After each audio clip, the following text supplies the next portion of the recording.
بسم اللہ الرحمن الرحیم۔ میں سب سے پہلے آپ سب کا شکر گزار ہوں۔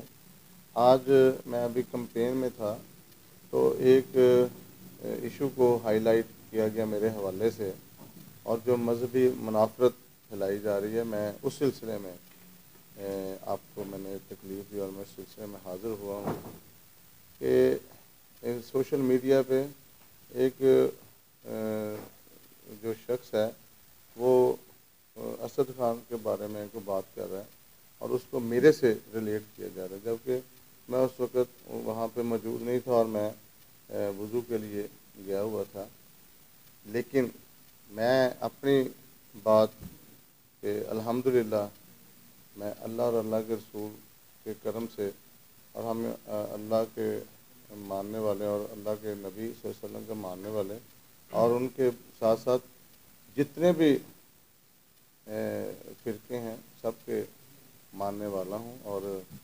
میں نے کبھی بھی اپنی زندگی میں نے کبھی کوئی ایسی بات یا میں نے کبھی کوئی جرات نہیں کی جس سے کسی کی مذہبی دل آزاری ہوتی ہے۔ اور اہل تشیع حضرات کا بہت احترام،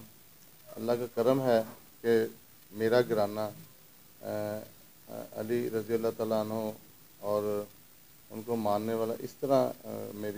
اپنی عقیدت اس بات سے ثابت کر سکتا ہوں کہ میرے ماشاءاللہ 3 بیٹے ہیں، اور ماشاءاللہ ایک کا نام علی رمضان ہے، ایک کا نام حسن رمضان ہے، ایک کا نام حسین رمضان ہے، میری بیٹی کا نام فاطمہ رمضان ہے۔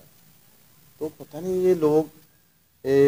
سیاست کی آڑ میں یہ مذہبی منافرت پھیلا کر کیا حاصل کرنا چاہ رہے ہیں۔ تو میں یہی گزارش کروں گا کہ سیاست کو سیاست رہنے دیا جائے اور یہ مذہبی فرقہ وارانیت نہ پھیلائی جائے، اور انشاءاللہ ہم پبلک سے ووٹ مانگے اور ووٹ کی طاقت سے ہم اپنا الیکشن میں جائیں، بجائے یہ کہ کسی بھی فرقے کو اور کسی بھی مذہب کے نام پہ یہ جو یلغار ہے یہ نہیں ہونی چاہیے۔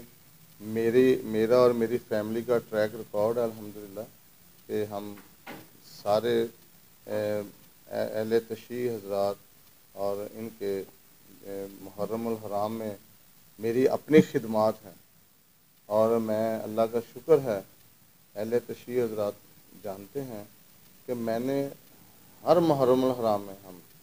جتنا ادب اور احترام اور جتنی اس کی وہ میں خدمت کے لیے جاتا ہوں، اللہ کا شکر ہے میرے لیے یہ بہت اعزاز کی بات ہے۔ تو بس آج کی یہ جو گفتگو تھی یہ اسی لحاظ سے تھی کہ بالکل وہ سیاست میں